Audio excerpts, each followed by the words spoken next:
Welcome to part 2 of the Anthem gameplay series. In this episode, we are going to look at the expanding world of Anthem and its endgame content. We're a long way from the cenotaph, and the storm is worse than we thought. This is it. Close as we get with the Striders. Agreed. Looks like we fly from here. When you start Anthem, you are a freshly recruited freelancer that joins a failed mission to shut down a cataclysm called the Heart of Rage. It beat us, Alec. We need to regroup. It is up to you to redeem the freelancers and ultimately find a way to succeed in silencing it. This story is your introduction into the world, but the game doesn't end with its conclusion. The most dedicated freelancers will push themselves against tougher and tougher challenges, taking on more daring and deadly quests. In order to do this, you will have to improve not only yourself, but your arsenal of javelins. This is where your path to glory begins. As you continue to level up and become a more powerful pilot, new content and challenges will become available to you.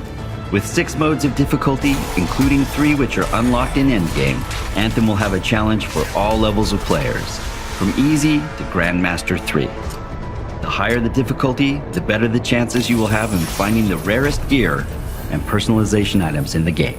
When you want to make a statement, maybe polish that javelin up with a nice coat of pain and thunder. What's the use of being the best pilot in Bastion if your style doesn't match your power? From greeting friends in our social hub, the launch bay, to how you arrive on missions or celebrate your victories, we give you lots of opportunity to show off your javelin style. Each suit has many ways to get it looking just the way you want, from unique armor pieces, customizing color and textures, to collecting vinyls and emotes. Your suit will soon become a reflection of yourself, making your wins all the more glorious. Once you reach the pilot level of 30, you will continue to improve your javelins by finding or crafting the rarest gear. That's where our endgame content really begins for you. At this point, you have likely finished the core story mission and your focus will begin to shift to new objectives. These are challenges, contracts, free play, and strongholds. Matthias Sumner was investigating some relics at a ruin near the fort. I need you to find him and bring him back home safe. People you meet in Fort Tarsis will sometimes need your help and offer you contracts. These are unpredictable missions in which you deal with various problems in the world. By increasing your reputation with different groups, you'll gain access to crafting blueprints. Doing daily, weekly, and monthly challenges will provide you crafting material and coin. This is a great way to make not only new gear, but further personalize your javelins. On occasion, people will offer you legendary contracts. Hello. These missions have multiple parts to them and are far more difficult to complete. In this case, Matthias Sumner, an Arcanist, hires you to not only provide valuable field research, but also stop a Dominion plot to wake a Titan. You need to disrupt the process before the Titan wakes. Destroy those machines. That thing is awake. You have to stop it at all costs.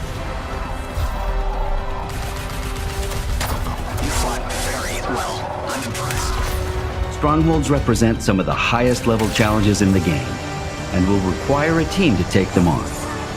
These typically are longer challenges that will test all that you have learned as a freelancer, and whether or not your javelins can withstand the deadliest enemies in the world. Plan well, communicate with your team, and you will benefit from some of the most rewarding loot Anthem has to offer.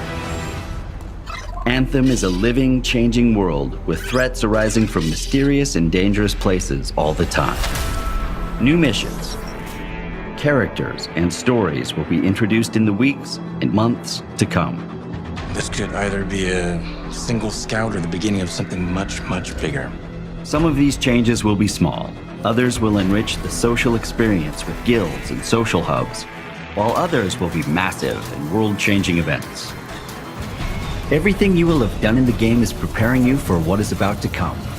Our most ambitious and challenging content will come to Anthem in the form of cataclysms. Time-limited world events that cause physical manifestations to occur. Extreme weather, incursions of dangerous hostile enemies, and new mysteries to solve. The story of Anthem has just begun. What might have seemed impossible when you were a fresh recruit will challenge you to new heights as you build your arsenal of javelins and unleash your power. Strong alone, stronger together, right? Ah, who told you that?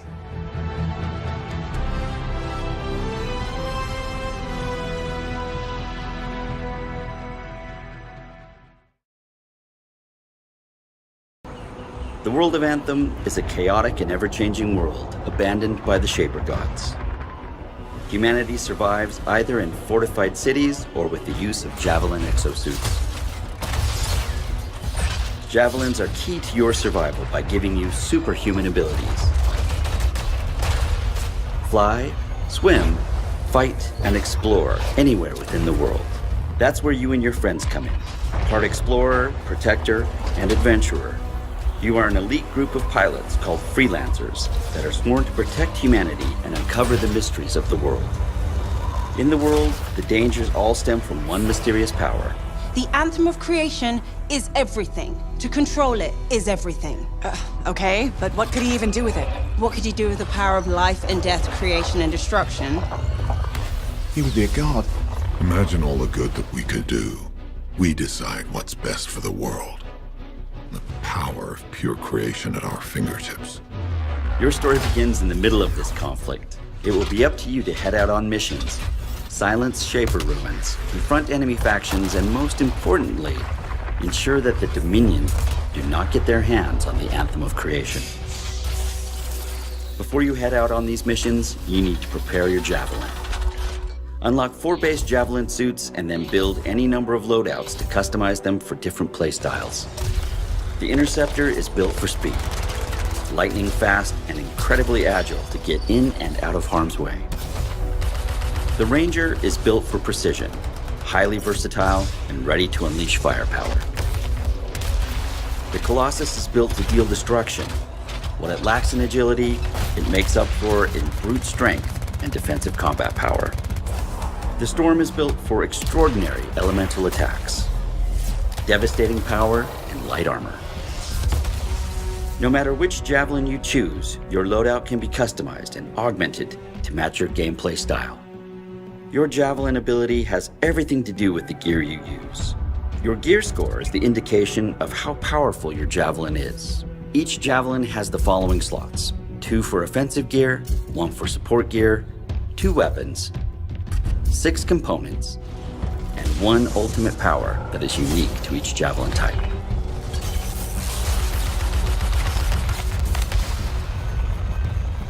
In this case, we have 4 loadouts ready to go for the Ranger. Each one I've set up for different playstyles. Let's have a look at my team support specialist. We are using the Venom Darts and a Frost Grenade for offensive gear. This will be great for applying ice and acid status and for setting up combos. For support gear, we are using the Bulwark Point, which places a spherical shield in the battle. For weapons, we have a Hammerhead Assault Rifle and the Semi-Auto Sniper Rifle. One will give medium range damage, while the other allows for fantastic long range damage. For my 6 components, I have a selection of items that will help keep my weapons at maximum performance. Before you head out, you have a choice on a number of objectives and ways to play. Continue your critical story mission, pick up quests from people in the fort, including your crew, enter one of the formidable strongholds, or explore the open world in free play. Let's start by checking in with Halleck and continue with one of our story missions. It's just us in the Dominion now. Good. It's a freelancer job. Always has been. Ready, Javelin 1? Ready when you are. We've got your back. You go there and you kick some ass. In this first fight, we are going up against the Dominion Fury. A Fury. The Dominion aren't playing games. Be careful. The Fury hits incredibly hard and will regenerate itself. It will be important to keep moving and use cover or the Bulwark Point. 2 things to remember: protect yourself and time your attacks to do maximum damage in bursts. The Storm is set up for maximum damage using elemental attacks like Lightning Strike and Flaming Orb. Its quickening field will reduce cooldowns within its perimeter, allowing everyone to use their offensive powers more often.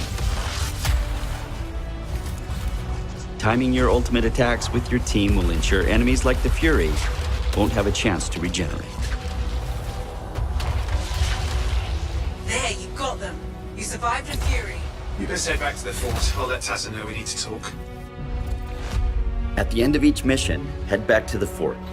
Collect your loot, customize your javelin, pick a new suit, and head out for more. This time, let's enter free play.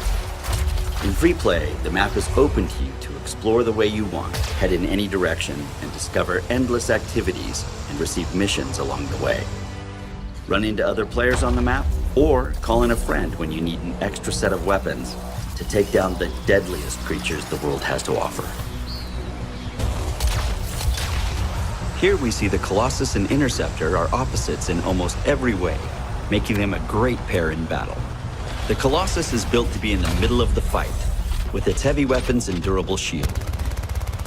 Taunting enemies with Battle Cry will keep enemies focused on it. This will allow the Interceptor to charge in and out of the fight, inflicting its melee damage without being attacked. Powers like Wraith Strike will send out a shadow version of the Interceptor. Or use the target beacon to mark an enemy, then charge in with the Spark Dash to finish it off. In Anthem, build your ultimate arsenal of javelins. Head out into the world and unleash your power. Stay tuned for the next installment that shows you the expanding shared world of Anthem and its massive endgame, including a look at